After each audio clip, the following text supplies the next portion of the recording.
நம்ம இலக்கியாவும் ஜானகியும் இருந்துட்டு இப்போ நேராக வந்து போயின்னா கோவிலுக்கு கிளம்பி போயிருக்காங்க. இந்த அஞ்சலி வந்து போயின்னா நம்ம இலக்கியாவும் ஜானகியும் கோயிலுக்கு வராங்க அப்படின்னு சொல்லிட்டு வந்து தெரிஞ்சுக்கிட்டே தான் நேராக வந்து போயின்னா இவ்வளோ ஏதோ கார்த்திக்காக அர்ச்சனை பண்ணுறதுக்காக வந்தேன், அதுக்காக வந்தேன், இதுக்காக வந்தேன்னு சொல்லிட்டு கோவிலில் வந்து நின்றுட்டு இருக்கா. ஏற்கனவே கார்த்திகை நல்லா வந்து போயின்னா இவங்க வளைச்சி போட்டு வச்சுருக்காங்க.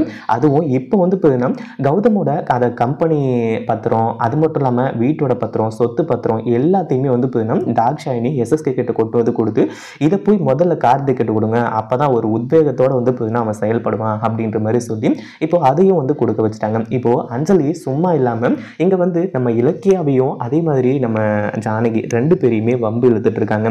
அது மட்டும் இல்லாம மொத்த சொத்துக்கும் வாரிசு என் புருஷனை அடிச்சு துரத்திட்டு அவருக்கு வீடு இல்லாம நடுத்தெருவில் நிற்கிறாரு. ஆனா யாரோ பெத்த பிள்ளைய வந்து போயின்னா கூட்டிட்டு வந்து இங்க வச்சு நீங்க அழகு பார்த்துட்டு இருக்கீங்களா அப்படி இப்படின்ற மாதிரி சொல்றது மட்டும் இல்லாம கௌதம பத்தி ரொம்பவே கேவலமா பேசணும்னு நம்ம ஜானகிக்கு பயங்கர கோபம் வந்துடுது.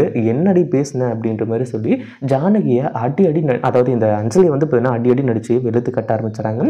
இந்த வீடியோ பிடிச்சிருந்தா லைக் பண்ணுங்க, ஷேர் பண்ணுங்க.